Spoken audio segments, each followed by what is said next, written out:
There is new CNN reporting indicate there are doubts in the intelligence community about how close Iran actually is to getting a weapon. CNN's Zach Cohen has this reporting. He's with us now. What are you learning, Zach?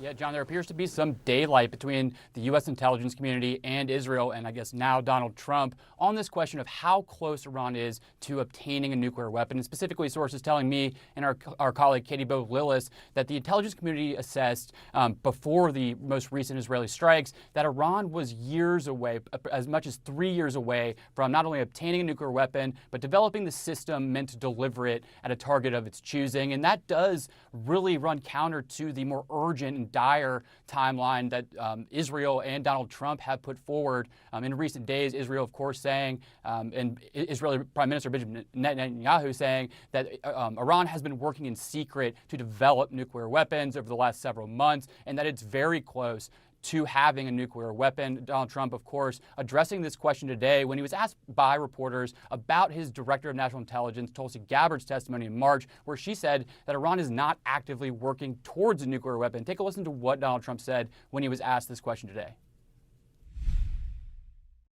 You've always said that you don't believe Iran should be able to have a nuclear weapon, but how close do you personally think that they were to getting one? Because Tulsi Gabbard testified in March that the intelligence community said Iran wasn't building a nuclear weapon. I don't care what she said. I think they were very close to having it.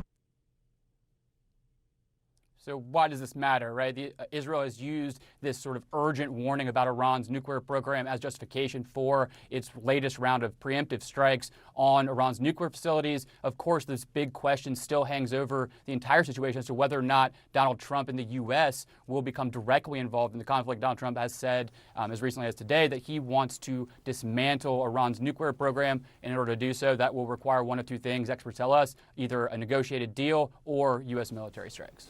All right, Zach Cohen, some brand new reporting that fits right in where this story is right now. Appreciate your work on this. Thank you very much. With us now is CNN Global Affairs analyst Brett McGurk. He's a former White House coordinator for the Middle East and North Africa who's been deeply involved in discussions in and around Iran for many, many years. And Brett, what I want to focus on is President Trump headed to the Situation Room this morning.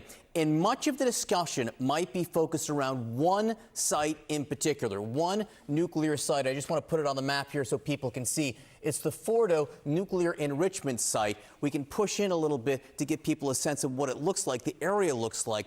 Why is this site so important? Well, John, I think the president should be in the Situation Room today. The Situation Room was actually created by JFK after the Bay of Pigs fiasco for a situation like this, to provide full spectrum awareness for a president as he has to make critical decisions. And there are three immediate priorities, and one of them is what you just mentioned. But number one, the protection of Americans in the region and the protection of Israel. We have to surge the missile interceptors into Israel. We're doing that. As Nick just said, a very small number of missiles yesterday. It looks like about 10. Can't draw a conclusion yet, but the Israelis are taking out not only the missiles, but the launchers. Very important. Second, you want to contain this conflict to Israel and Iran, not have regional spread. So far, that objective is being met, and I think the signals the administration is putting out are very good. Third, and this gets to your point, you want to keep particularly the Israelis focused on the stated objectives of this military campaign. The stated objectives are dismantling the nuclear program and the missile program.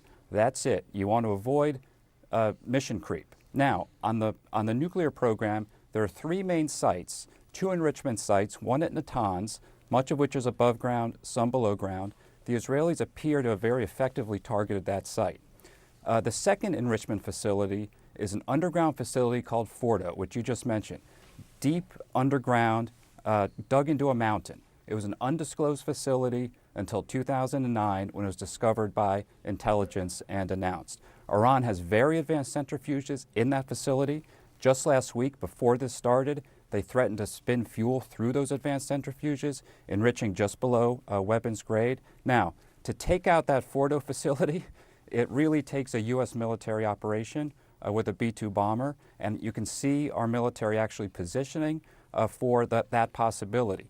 But there's an off-ramp, and the president's made very clear there's a deal on the table. Steve Witkoff, his envoy, put a deal on the table about 6 weeks ago.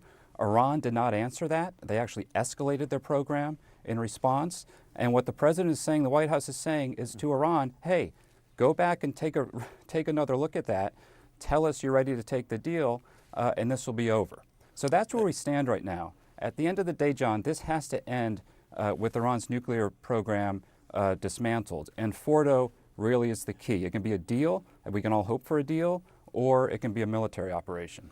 Again, this is another look at Fordo right here. You can see this area right here is where the centrifuges are believed to be buried deep inside the mountain here. And what Brett was just talking about is it's believed that the only way to destroy this is through a U.S. weapon, the B-2 bombers dropping what's called this bunker buster bomb, the GBU-57 here.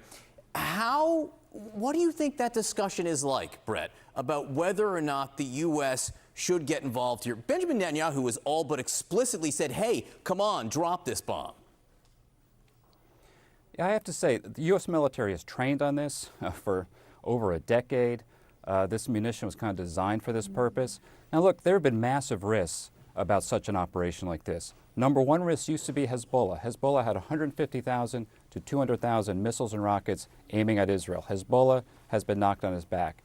Number two has been Iranian air defenses. They had Russian air defense systems, very high risk of taking down airplanes. Those are no longer there. So those risks have basically been eliminated. Iran can certainly respond. I would never downplay the risks of any military operation, but I would just say this is a very feasible option. Iran knows it. It's important they know it for the purpose of trying to get a diplomatic resolution to this problem and the problem of Fordo. I think that right now is the main objective, but it takes the military pressure to get Iran to the table and to do that deal. This is really going to unfold here over the next 3 to 4 days. I think it's a very critical period. I'm watching today. Can Iran again muster another missile barrage, or are they really now depleted? And Brett, you use the term coercive diplomacy. That's what's happening here. What is that exactly? Well, coercive diplomacy is what this administration, past administrations have used fairly effectively with the Iranians. Number one, economic sanctions, economic pressure, and number two, the threat of a military force if Iran does not demonstrate to the world its program is peaceful.